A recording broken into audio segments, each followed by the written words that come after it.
Pemirsa, terima kasih pian masih bersama kami. Berita selanjutnya Mahabarakan.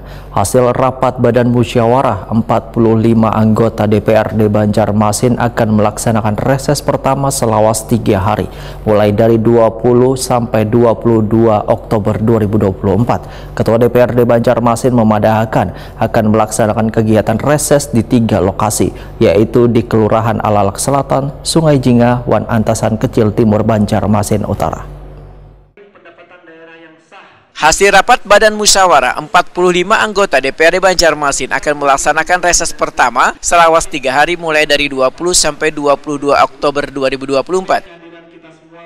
Reses merupakan kewajiban setiap anggota dewan karena melalui kegiatan ini maka setiap wakil rakyat di DPRD Banjarmasin dapat bertemu dan menyerap aspirasi dari konstituen di daerah pemilihannya masing-masing. Demikian dipedahkan Ketua DPRD Banjarmasin Rikpal Pahruri Waitakuni Prima TV jelang tengah hari Rabu 16 Oktober 2024. Politisi Partai Golkar ini menyatakan pelaksanaan reses dilakukan secara perorangan hingga bisa menyerap aspirasi warga yang disampaikan secara langsung. Rikpal Pahruri memadahkan akan melaksanakan kegiatan reses di 3 lokasi, yaitu di Kelurahan Alalak Selatan, Sungai Jingah, Wan Antasan Kecil Timur, Banjarmasin Utara. Kalau kita sudah menentukan, tapi dalam tahap pembahasan kita sudah menentukan beberapa titik opsi kan, pemilih sesuai dengan daerah yang terbesar lah, daerah kita yang terbesar itu juga yang kita prioritaskan dalam perolehan suara.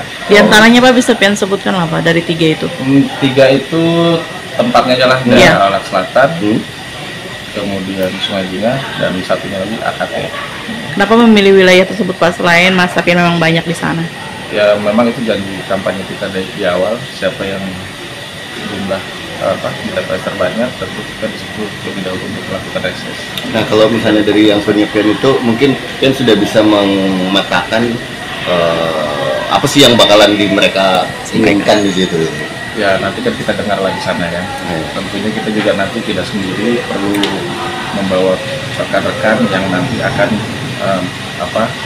bisa juga memberikan pertimbangan terhadap apa yang nanti kita reses di sana. Kegiatan reses ini merupakan hak Dewan yang diatur dalam Undang-Undang Nomor 13 Tahun 2019 tentang MPR, DPR, DPRD, Wan DPD. Dananya disiapkan dari anggaran pendapatan dan belanja daerah Banjarmasin sebesar 1,5 miliar rupiah yang digunakan untuk konsumsi alat tulis kantor, transportasi konstituen yang diundang ke tempat reses.